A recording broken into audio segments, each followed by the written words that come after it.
Welcome to COVID and Climate Change Correlations, a weekly video podcast where I, Daniel Sanderson, engage in a stimulating conversation with post-Keynesian economist Steve Keen.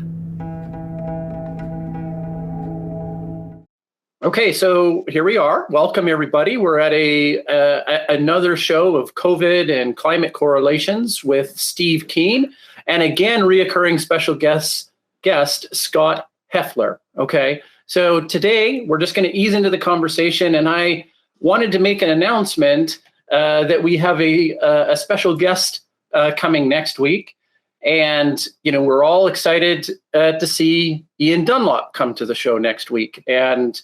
So Steve, you'd mentioned that you'd met him in brief passing, I think.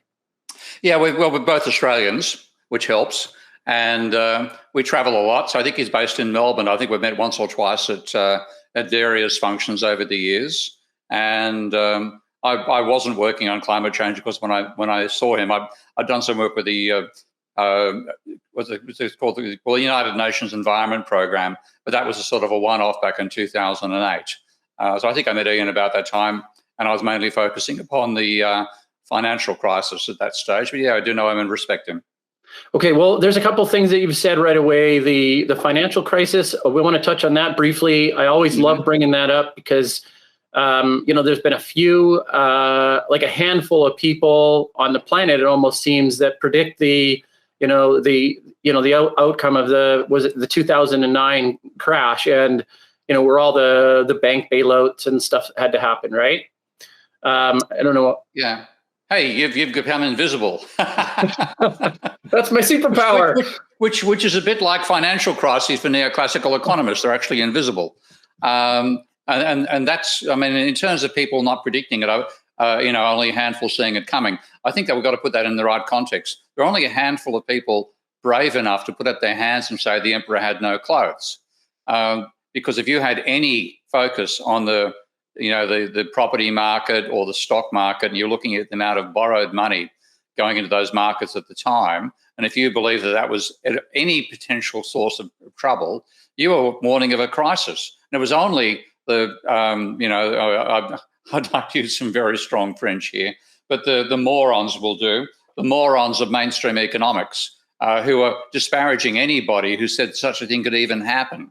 And you were rubbished for even saying it. But the classic case of the emperor has no clothes. Only the small child who can't be intimidated is the one who said something. And in this case, it's the rebels like myself.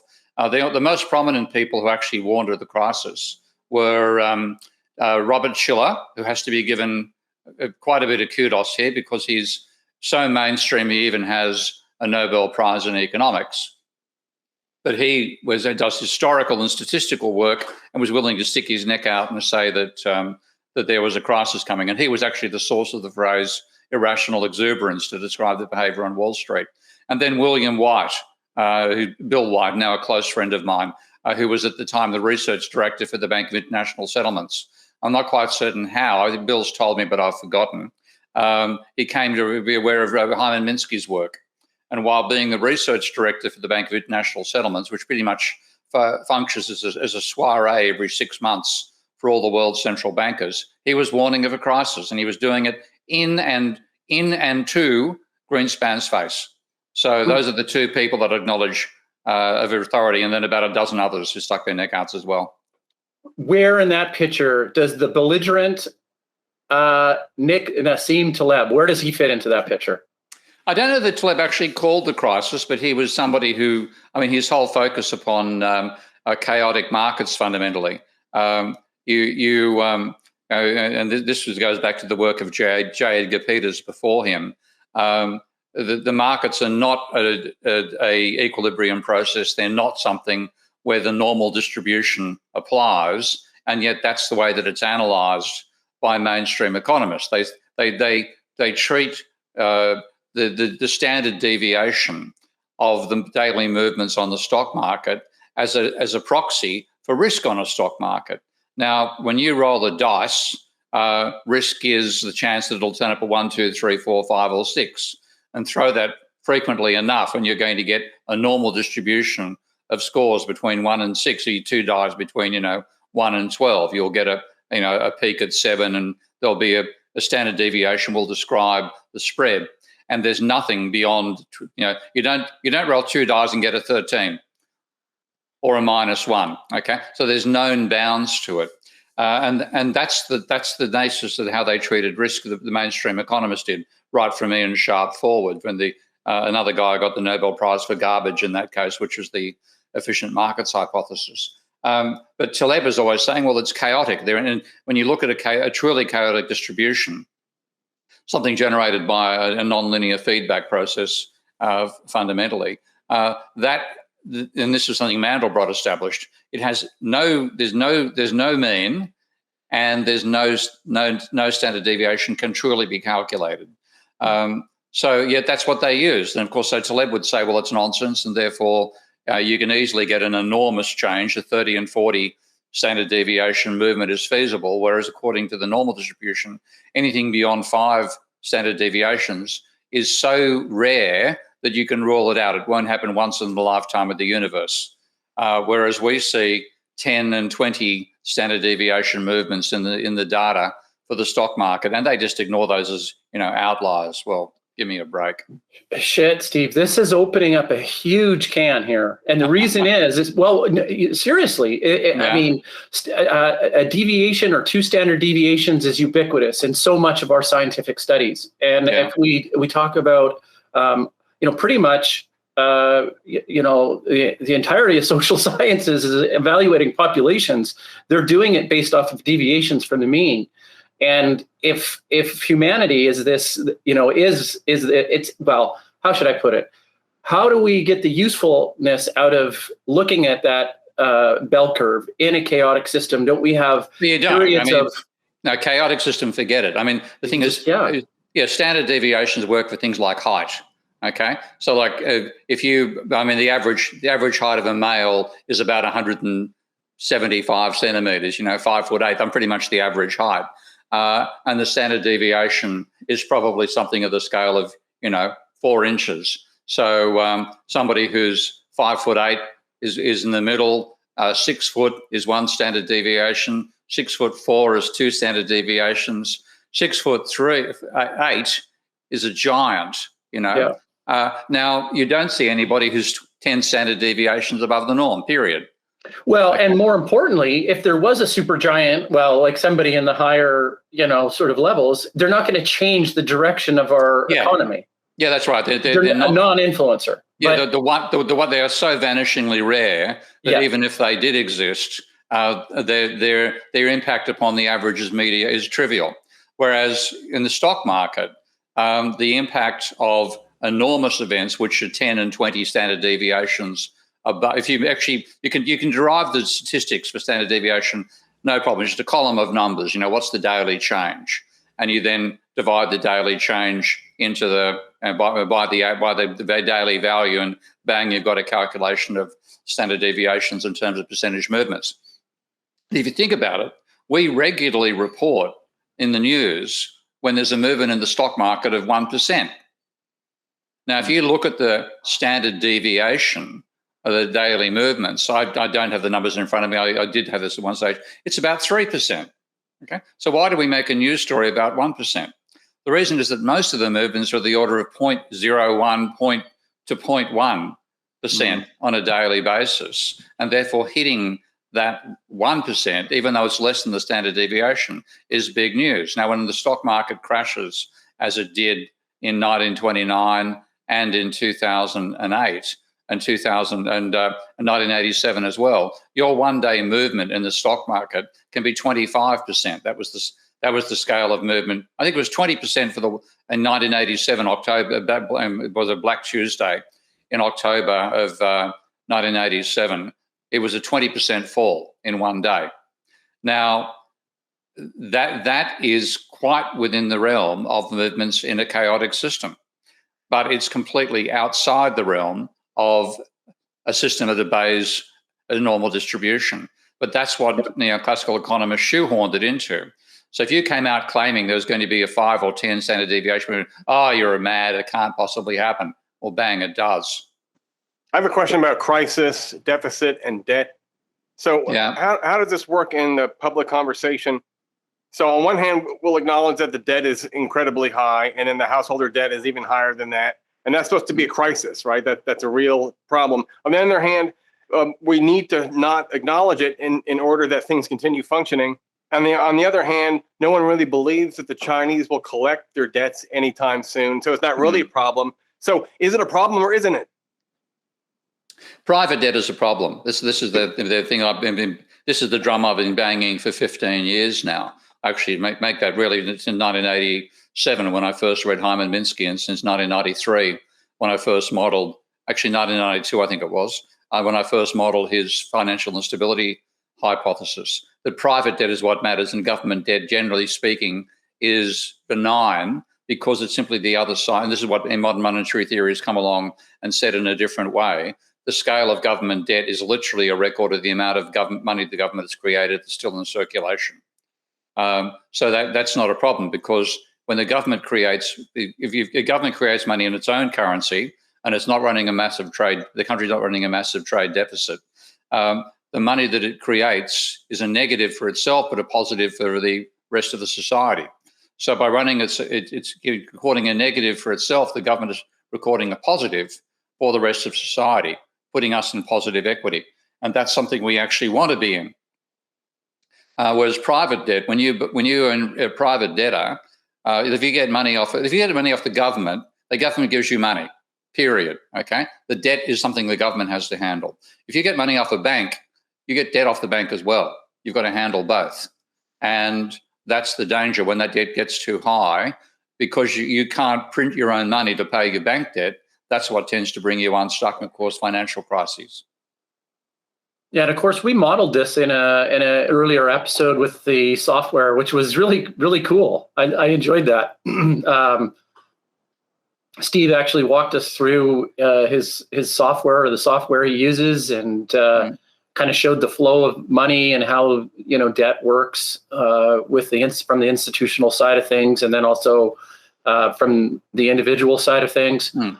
I think you're also summarizing or advocating towards eliminating the banks or changing the roles of the banks. Could you clarify that a little bit? Yeah, I mean, I've argued for a long time for a debt jubilee. We have to write off the level of private debt, because what's actually happened because, again, mainstream economics doesn't understand money, but still lectures about how we can control money. They've basically said, no, don't worry about private debt. The private debt is a consenting act between adults. Just like you shouldn't regulate bedrooms, you shouldn't regulate private debt. That's the way they think about it.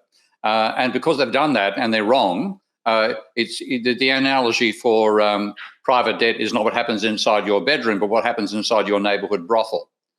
Okay, and the banks are actually producing the money and producing the debt at the same time, and it's in their interest to generate as much debt as possible, because that's how they profit, by creating debt.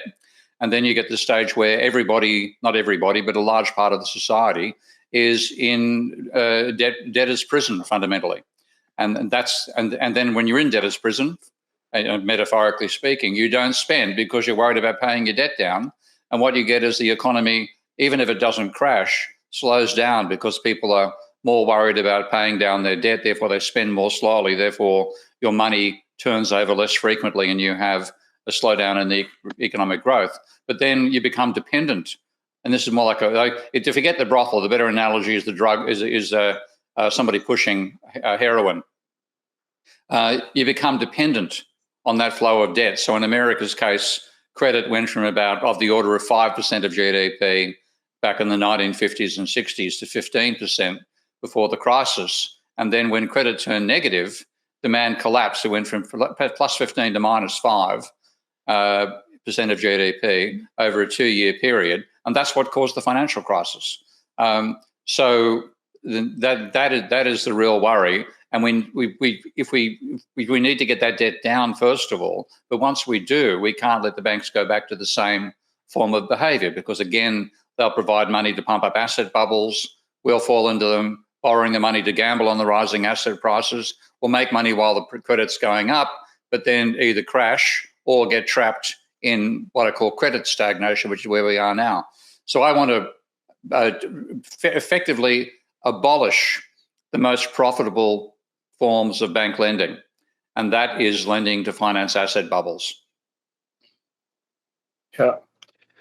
That's really very interesting, Steve. I'm curious. In you're an outlier, anyways, because as a contrarian economist, but you're familiar with other economists, right? In your field. So unfortunately, I reckon they owe me 30 years of my life having to read their shit. So this next question is this question is about your assessment or your statement that the debt crisis, or sorry, that the collapse of 2009 was caused by the excessive debt and then it going negative, right? So it going from 5 to 15 and then going negative, and it just flipped, and that was the reason for the crash. So is this a consensus across all economists, or is fuck no. No, they're still ignoring it. I mean, this is what totally pisses me off. It was bad enough to ignore the stuff before the crisis. They continue ignoring it after. Now, actually, it might help if I load that software again. To put a bit of a pause or edit the. Okay. So give me a couple of minutes to get that up again, and I can just show you all the countries in the world where this applies, which of course means all the countries in the world where they're ignoring this and still ignoring it even after the crisis hit. So give me a couple of minutes. Sure. Okay. So the official story is that it was the subprime mortgage lending hedge funds that caused the crash, right? People were betting on the inability to pay these things back, and that caused the thing. And you're saying it's something deeper than that. Is that right? Yeah, and that's true. It is fundamentally the level of private debt and the fact that you have a economy which becomes dependent upon credit, and then it crashes because credit goes negative. And that according to mainstream economics should have no, and I'm literally quoting Bernanke here, pure redistributions, which is what they see private debt as, should have no significant macroeconomic effects. That's a direct quote from Bernanke. And it's completely wrong, because when you look at the data alone, you find that that's just totally false. So I'll just actually, if I can just show them. Are you still recording there? Yeah, we're still recording, so I can turn on at any time. Okay, so here we go. So this is my Ravel software, which is a commercial product I'm working on. It sits on top of Minsky now, and this is private debt to GDP ratio. So that's what you're seeing on this chart here. And down here, this is the annual change in debt divided by GDP. So this is effectively this is credit demand, because new debt is credit, okay? And credit demand as a percentage of GDP is what's been charted down here. And you can see that the financial crisis, you have credit being 15% of GDP, and then it falls down here to about minus 5% of GDP. Now that's the United States. Let's go take a look at the UK. Same story. Turkey, later. Turkey had a bit of it, but you can see Turkey's hassles turning up over here. My guess was Canada was lagged a bit too. There's Thailand during the Asian financial crisis. Let's go another one. Switzerland managed to have its crisis at another stage. Sweden, financial crisis. They're going back. Spain's one of the classics, from plus 35% to minus 20%. Okay, so this is just a global phenomenon. When you get the global data, you find it turning up in all of these countries. Singapore, again, during the Asian financial crisis, rather than this time round. You mentioned Canada. Let's take a look at Canada. Hang on a second. Moving a mouse is a lot of fun. There goes Canada. Okay, so there's your decline. You didn't go negative, and neither did Australia. So you went from 16% to about 3%, and Australia did a similar thing. And that's why those countries didn't have a crisis. They managed to prevent credit continuing to fall. But the price of that credit continuing to fall was an astronomical level of debt. So there's Australia going from 25% to 5%, and then going and remaining positive all the way through. But what has come out as a result of that is that its debt levels are now even higher than they were during the financial crisis. Or if you compare that to America, then it's debt levels fell after the financial crisis. And even with COVID, they're not back to the same scale they were during the financial crisis. So this is a global phenomenon. Every country that has had a financial crisis, it's been caused by the private sector, not by the government sector. You know, if there's ever a viral video, or a video that should go viral, don't you think this is one of them? I mean, this is like a debt jubilee. Come on, guys! Like, let's everybody get behind this. I don't know if people know what that means, right? It's like, yeah, your debt gets wiped off, guys. Yeah, I mean, your wife it's is actually. The funny thing is, I mean, I didn't expect this. So, see, when I first proposed a debt write-off, the reaction I got back from people was, "Oh, that is unfair," because anybody who didn't borrow money and gamble during the financial crisis doesn't get affected, and they're effectively penalised by not. You let the debtors off the debt, but you don't let people who save money rather than being a debtor. Now, I was actually one of the latter camp. So I agree. It's the issue, right?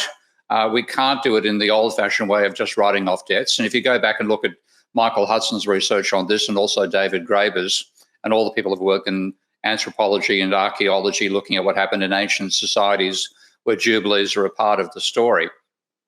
The jubilees were introduced by the Sumerian kings, and they were restricted to household debt. So you didn't write off commercial debt. You did write off household debt, and a lot of that household debt, frankly, was acquired from drinking.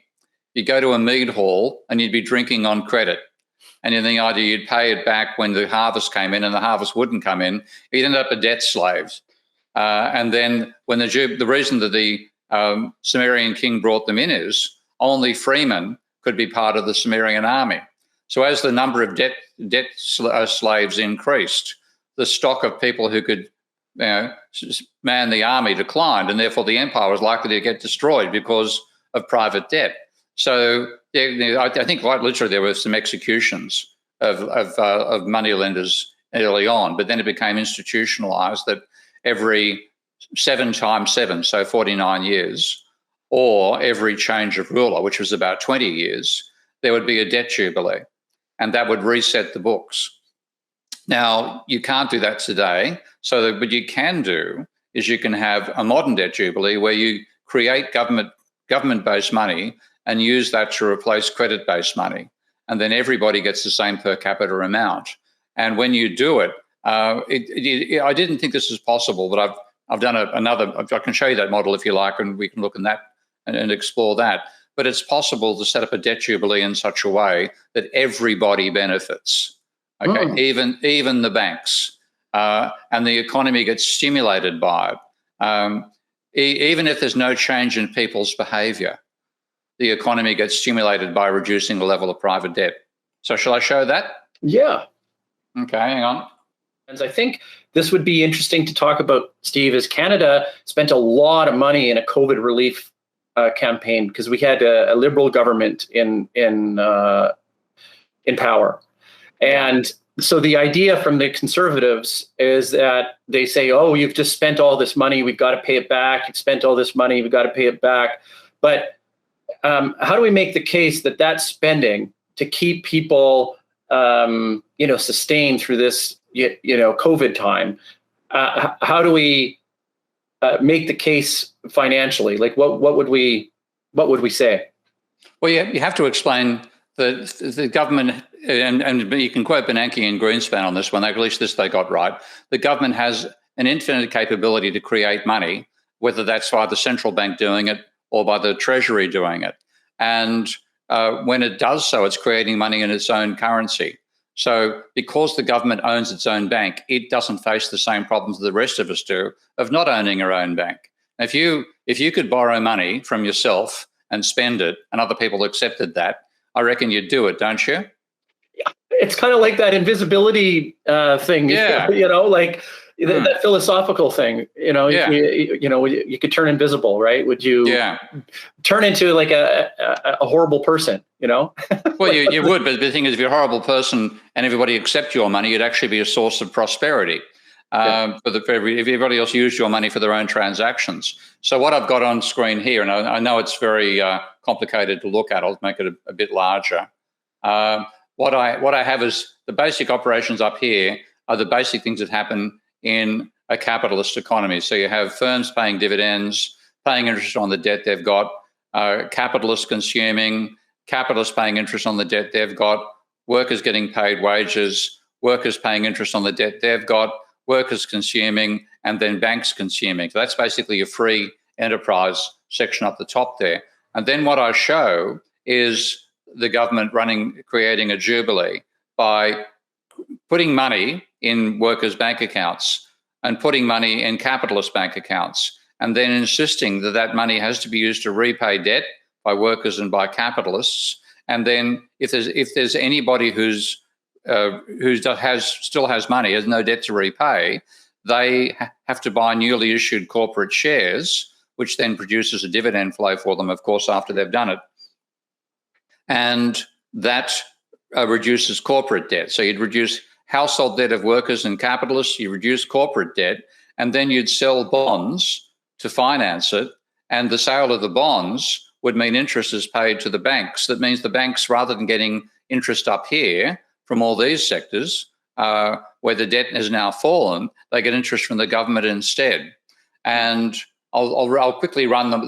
Brace yourself, they're going to look pretty weird on the screens you guys have got. But this is, I'll bring up one of the key, probably the key graph here is the level of debt. So I've set this model up so that it's aping the situation for America with the level of government debt and household debt and corporate debt. And what you get after the debt jubilee occurs is a fall in the level of, hang on, I chose the wrong one there, I think. Yeah, you get a fall in the level of debt. So I'll just show the results of the simulation once it runs through here. But you start with the level of private debt, which is too high. The government then declares a jubilee at the fourth year. So government debt goes up, but private debt falls quite radically in terms of a ratio of GDP. And then over time, even the government's debt is lower after the jubilee than it was before. And the reason for this is that the amount of money in the economy remains constant, but the rate at which it turns over goes up radically. I've got a change in the money supply here because the money paid to banks, the interest paid to banks actually creates money. But even if I leave out interest payments to banks, you get a fall in the level of debt. And what's going on is you're redistributing money away from the bankers to the workers. And because workers spend much more rapidly than bankers do, you get an increase in the level of turnover of money, and therefore your denominator, your GDP, rises faster than your debt level rises. You actually have a falling numerator, so your debt level is going down, and a rising denominator, so the ratio is going down even faster. And the aggregate level of debt falls. So I started the simulation at roughly the level of aggregate American government plus private debt, which is about 280% of GDP. And by the end of the simulation, it was below 100%.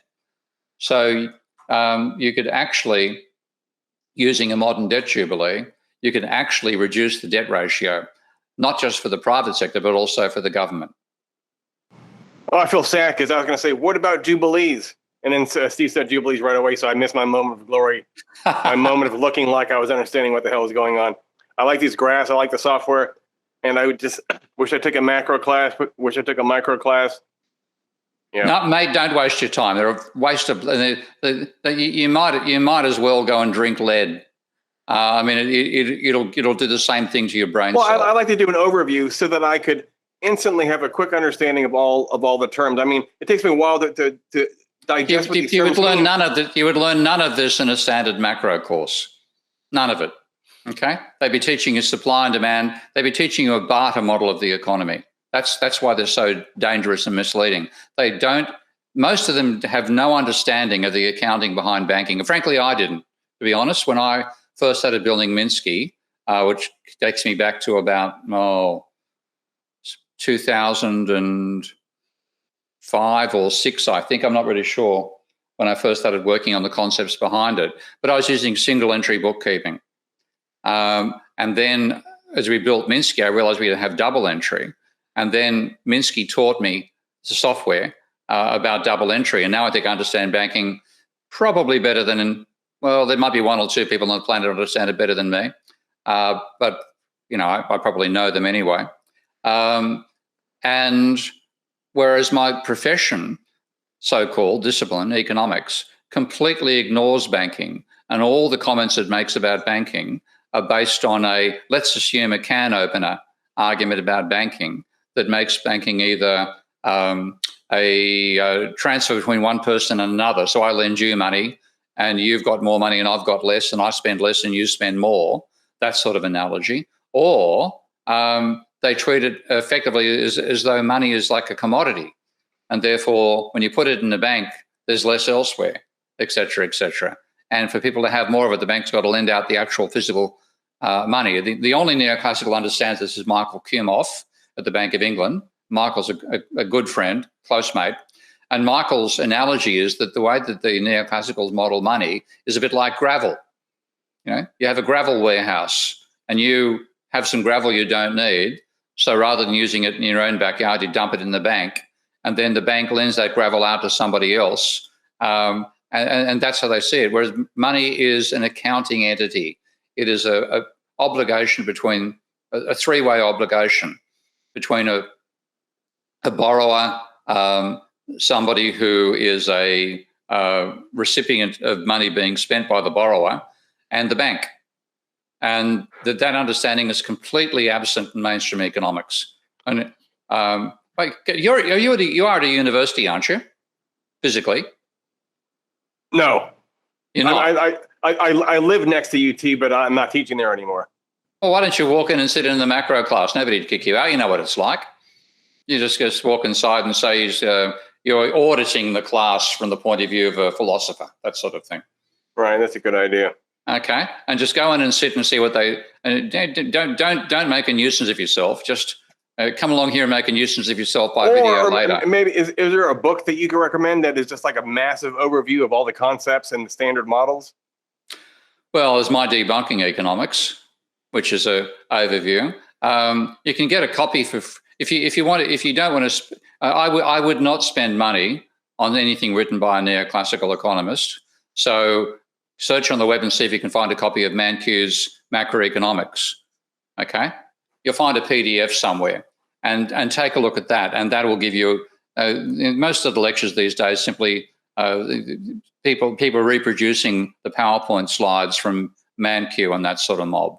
Yeah. So go and check. I would see what textbook they use at your local university, and you might well find the odds are pretty high. It'll be Mankiw or Blinder. A few others. There are a few others out there, and then just see if you can find a copy of that. Get a PDF of it and do it and look at the section on money, and you'll see what I'm talking about. So is this Minsky software available, or is there something else? Oh yeah, like there's nothing else like it, and this is available. Again, I'll get a bit more screen share. We're talking a bit about Minsky here, so let's. So you're developing something that runs on Minsky, is that right? Well, the one I've shown you a moment ago is called Ravel. That's I've actually just got a patent for it. I'm very happy to say. So and that will be a commercial product, and that's for data analysis and handling large-scale multidimensional data. But this is Minsky. Which is at SourceForge. So I don't know if you can actually. I'm sharing my screen. Yeah, okay. So this is the SourceForge site for Minsky, and you just click on download, and you've got the software, and it will do all the analysis that I showed in this model. Okay, so it'll do that stuff if you want to go that complicated, but it won't do this work, which is doing the empirical analysis. So yeah. So Minsky knows the rate of spending if you increase worker lending by such and such, and there's some known ratio of outflow. I mean, where do these numbers come from? Okay, good point. The numbers come from anything you can find empirical data on. So the trouble is that we because statisticians are directed by the dominant strand of the discipline that tells them which data to collect. They don't collect data, for example, on workers' bank accounts and capitalist bank accounts. And of course, it's very easy to find data on workers if you want to, because workers can't hide what they've got. And they haven't got very much either. Whereas capitalists are very good at hiding where their money is and how much they've got. So it'd be a hard job doing it anyway. So you can find, for example, like the aggregate. I can tell you this actually. The aggregate amount of money in just give me a chance to bring up another window here. The aggregate amount of money in capitalist bank accounts or in firms' bank accounts in America is roughly $6.5 trillion. The amount of money in household accounts is roughly 16.5 trillion. Okay, so we know that because that data is collected at that level. But if you want to find out how much is in workers' bank accounts and capitalists, you can't. Okay? And that data that you just cited about the 16 and the 6, where is that listed? Is there some repository on the internet of shared information? It's called the flow of funds. Well, it was called the flow of funds. It's and this is actually one of the great statistical contributions of American the government sector. The guy called Copeland, I've forgotten his first name, but Copeland, who was sort of a proto post-Keynesian, a bit like my approach to economics. He was given the task of setting up the analysis of financial transfers in America after the Second World War. And he established the flow of funds. And as part of that, they record in very great detail private lending and financial flows. So every bank has a responsibility of having it's like an onboard census contract. Everyone have to volunteer the information out. That's right, yeah, and it's published every quarter. So that's an extremely useful database, which I've made enormous use of over time, but it doesn't provide like detail on social classes and the amount of money they've got. So what I do when I model in Minsky, I simply make an assumption that is like a reasonable rule of thumb. And the reasonable rule of thumb is if you're a worker, you haven't got much money, so the amount of money you do have gets turned over rather rapidly. Okay, if you look at your bank account and look at how much you spend on a year, and what's the ratio going to be? You know, for a lot of workers, they'd be lucky to have, you know, I think a pretty rare worker in America had $10,000 in cash. Okay, in terms of a bank account, deposit account. How much they spend? 30, 40, 50,000 a year, maybe. More likely, you're likely to be a couple of. Most people say they couldn't afford 2 or 3 major bills in like $1,000. So a lot of workers would, on average, have about $1,000 in their bank account and spend 30,000 a year. That gives you a 30-to-1 spending ratio, which means if you didn't get income coming in within 2 weeks, you wouldn't be able to spend. Okay, so that's I use that as my sort of number for workers. Whereas bankers, I mean, if bankers, you know, suddenly the money supply coming into bankers cut off, how long do you reckon they could survive for? 20 years, 30 years? So you get a capacity to spend more slowly, even though you spend huge amounts of money. You know, you go out and buy a luxury yacht every now and then, and you've got a palatial house and servants, blah blah blah. But the proportion that consumes of your actual cash reserves or assets relatively small. So I use that sort of rule of thumb. And if I actually had, if my approach to economics took over the discipline, then I'd be making damn sure that that statisticians started doing dividing up bank account data according to income level, for example. That's great that you mentioned that. Yeah. In my Marxism class at Duke, some of the students complained, can you really make a distinction anymore between capitalists and working class? Every worker that has a share in AT&T, aren't they kind of a capitalist? And all is capitalists, don't they kind of do work on the weekends in their gardens? There's no difference anymore between worker and capitalist. And then the professor said, actually, here's a test. This is just a rough test. Yeah, yeah. If you don't work for a year and nothing happens to you, you're a capitalist. That's and so I like that. I tell that to people when they're taking introductory Marxism classes, because it seems confusing there. Doesn't it seem confusing that the class distinctions aren't really here anymore? So it's a good rule of thumb to help people. Yeah, yeah. If you and it's the one that you just used. It's a how long does it take before your funds run out? That's the criteria. Exactly. That's precisely what I use. So like I'm borrowing a lot of concepts from engineering as well when I do my modeling. So engineers use what's called a time constant. And that is, and normally is a constant because they'll design something so that it has a constant rate of change. But what you're looking at is, if you have a spring, you say, how fast will the spring return to its unweighted length once you take a weight off? And that's the time that it retracts is called the time constant. And like I have a very, like you imagine the springs you have in a car and you're going along the road and you don't want to get, kicked in the arse each time you hit a bump or on the road, then you want a very fast time constant for that spring. If you're designing the, what is it called, the Mechazilla, that's going to catch the booster rocket when it falls out of when it comes out of the sky, okay? You want it to be slow, okay? So your time constant is slow. So what you do is you take the number, like the amount of money in your bank account, and you divide it by a number that says how many standard time units would it take for you to run this down to zero. So for a worker, you have, say, let's say you got $1,000 in your bank account, and you would spend that in 2 weeks. Okay. Well, two weeks is roughly 1/25 of a year.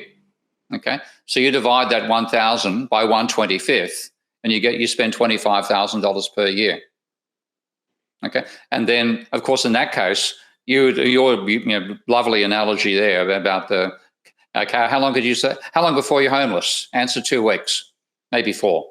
A capitalist, 2 centuries, maybe 4, millennium. And yes, there is a class system. Yeah. Well, it heartened me to hear you use that same distinction, because sometimes people think these analyses, these don't work, and these old analyses are for back in the old industrial. Things were bad back then. Marx was right, but now there's really no class distinction. We're all working together in the same buildings. I mean, there's wage differences, but is there really a working class and an owning class? I know. Yeah, I mean, my own profession, again, is guilty of that. I mean, the classic thing is they claim they're being apolitical. Bullshit. They're being political by hiding the existence of enormous income and wealth disparities.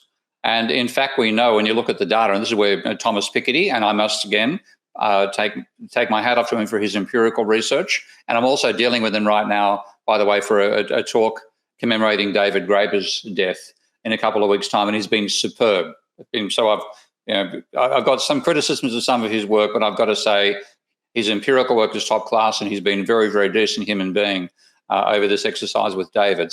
But Piketty has shown the inequality now is greater than the inequality that applied back in the Gilded Age in the 1800s.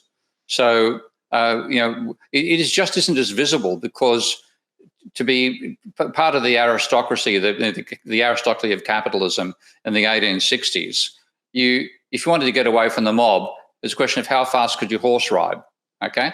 Now if you're going to go away from the mob, it's how fast can your personal jet take you to an island off the coast of another continent, So it is much, much more hidden, but very That's right. Yeah. And I have a friend who's taking she took a Marxism class last semester in Hawaii. Yeah. And then the student said, "Where is this impoverished working class? We don't see it. These people have these homeless shelters." And then he said, "It's offshore now. The people that are doing the industrial work, they're not in the U.S. They're off in China, where they're propping their eyelids open with pins and sending the money to their parents off in the rice paddies."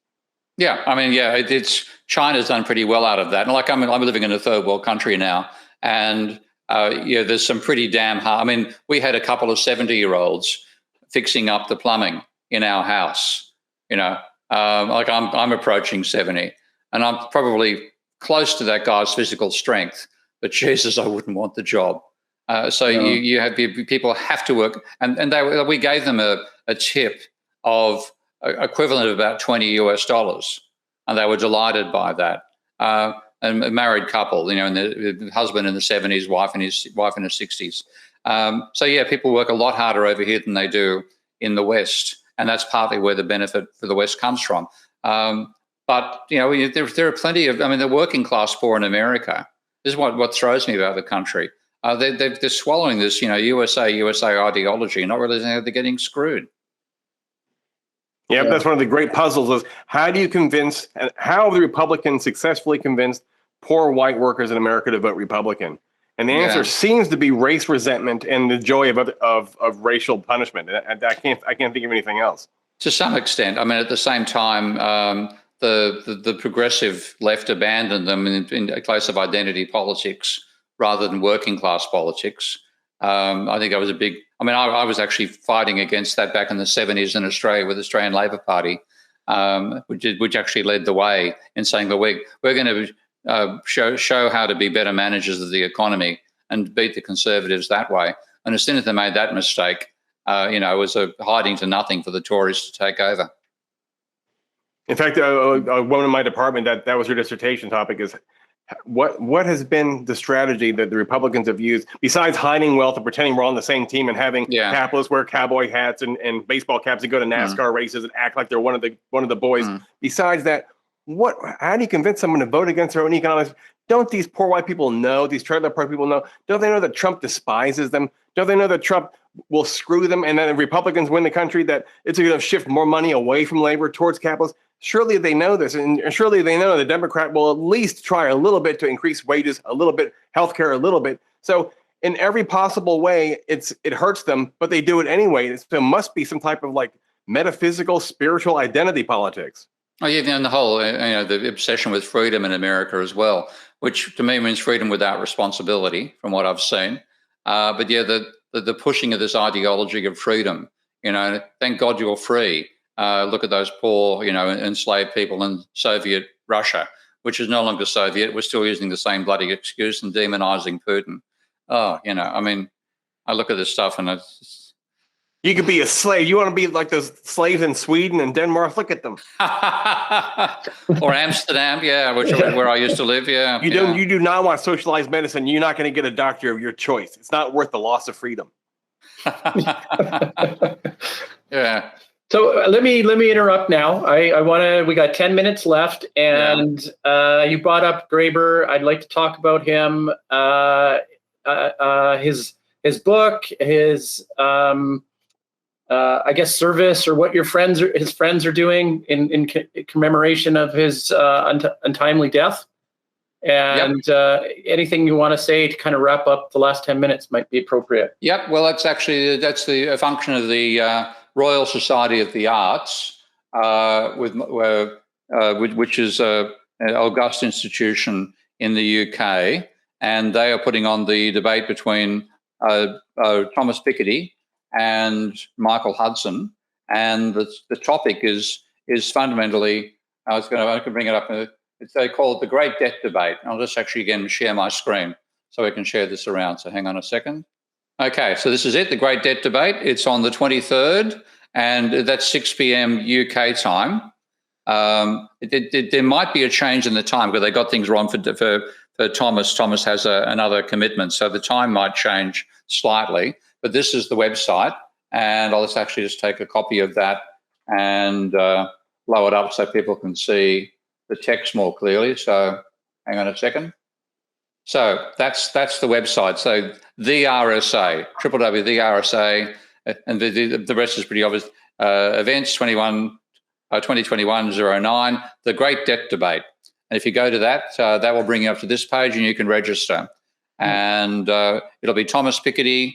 And Thomas's position is fundamentally you've got to tax the rich, because his argument is that the rate of interest in capitalism exceeds the rate of growth, and that therefore leads to the wealthy accumulating more than the poor. And his solution is fundamentally to tax the rich to transfer that money back to the rest of the population.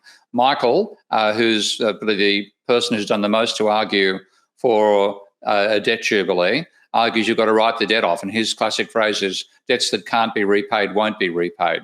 So they're going to put the two perspectives together. Nika Dabrowski is David's widow and a close friend. And then, so she'll open the discussion, and then I'll finish it. And it'll be about 1 hour. We're going to keep it pretty tight. So it'll have an opening statement from Nika, Thomas and Michael both making their basic cases in about 5, maybe 10 minutes, then commenting on each other, then an open discussion, and then I'll finish with a few minutes about David and what's going to happen next in the events that Nika has put together under what she calls the Fight Club for these discussions, and the Museum of Care in general for continuing Michael's work, for David's work. So can you explain a little bit about his anthropological work? Because he was quite famous in that field as it relates to economics. Well, it's fundamentally, a lot of his field research occurred in Madagascar, as it happens.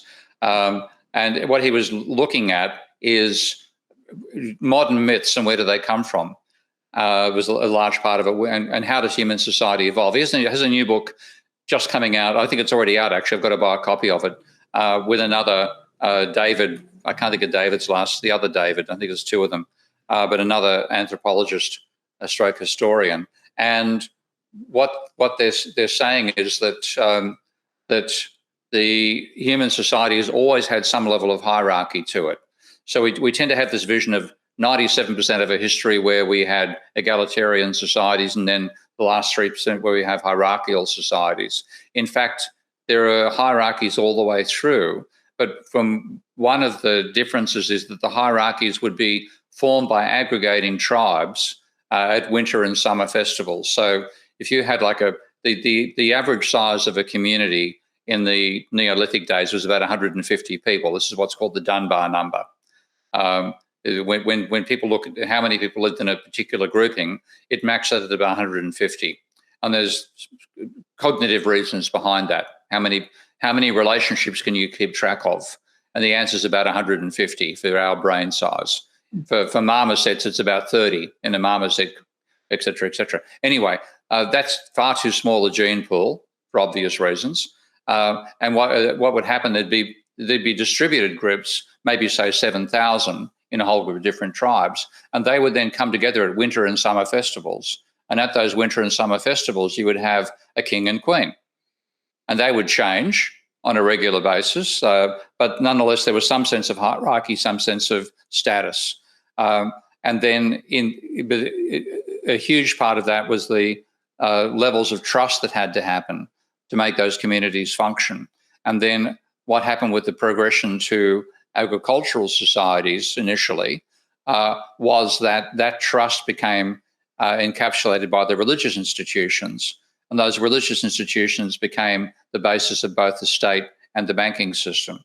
And credit grew out of those institutions. That's a very, very potted and over-the-place summary, but that's the sort of stuff David was into. And what he found was today, because of economics and its dominance in how people think, he said, even in Madagascar, people believed that money evolved out of barter.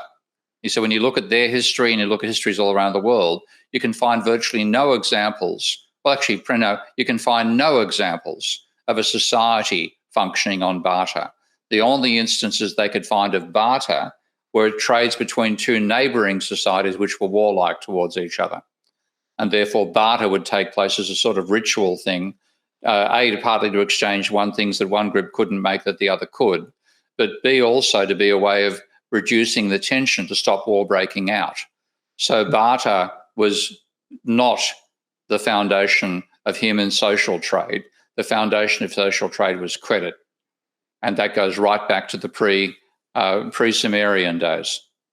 Well, that's fascinating. Well, that's news to me, because they usually teach, back in the old days, it was CMC. And the important thing was getting C to C. And M wasn't really that important. The M was just there because squirrel meat rots, but bananas rot. But gold or seashells or glass beads, these doesn't. And it was only a mediating device. It was a transparent medium, and that's all it was. That's people have only read the first chapter, the first volume of Marx's Capital, who swallow that on the left. And this is what I forgot. Who De Bruynhoff, was it De Bruynhoff who wrote Marx and Money? And Marx quite literally said he was using commodity money simply to remove the complications caused by money in that first volume. And then in the future developments, all this needs to become fluid. I see. Okay. It was like it was a placeholding, simplifying assumption. It was a placeholder. Susan de Bruynhoff, that's right.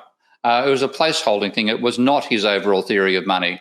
And yet in typical fashion for Marxist scholars, and I use the word with some disparaging tone, I'm afraid to say, they ossified that into Marx's theory of money. And if you read volume 2 and 3 of Capital and the Grundrisse and the theories of surplus value, you find he had a credit theory of money, which he didn't fully develop, but it was there. And so there was, Marx was far richer than Marx was once asked a bunch of young enthusiasts, what is a Marxist? And when they explained it to him, he said, in that case, I'm not a Marxist. Right. I remember that's Rick Rodriguez used that one. He's like, when people call me a Marxist, I say, yes, I'm a Marxist, in the same sense that Marx was when he said that he wasn't one. That was his famous line. Yeah. Yeah. Here's a question. Isn't it true that the function of the government since Keynes and the Great Depression has been just to prevent the capitalist class from wreaking havoc and destroying the working class? Haven't been there as like a buffer mechanism to make sure that not all the value flows from labor to capital? Isn't that their job? To some extent, yeah. I mean, they get it wrong, and Marx also described them as the managing committee of the ruling class. But one thing that the managing committee of the ruling class wants to make sure is that capitalism doesn't sink. So when you don't want revolutions. You have to treat. You have to give the workers some extra spending money, some health care. Otherwise, they get too angry. You won't have any. They'll go on strike. So but the more you reduce your dependence upon your own working class to produce output, the less it tends to worry you. And of course, America, by outsourcing its production as much as they handle to globalization, really think they can forget about the working class. Well, you can to some degree for some extended period of time, but ultimately, if you keep it up, you're going to get, well, not necessarily a revolution, but you might get an election result you don't like. So that pushes in the opposite direction. And also, when it looks like your own colleagues might go down, that's when you really try to rescue capitalism. And as a result, you throw something to the workers at the same time, which is what happened after 2008. What do they throw at them? Unemployment benefits and cash for clunkers and stuff like that. Okay.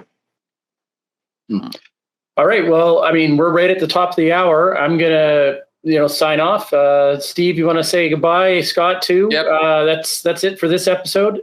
Stay with me, the three of you, just for a few minutes after. And thanks again for another hour with us, Professor Keen.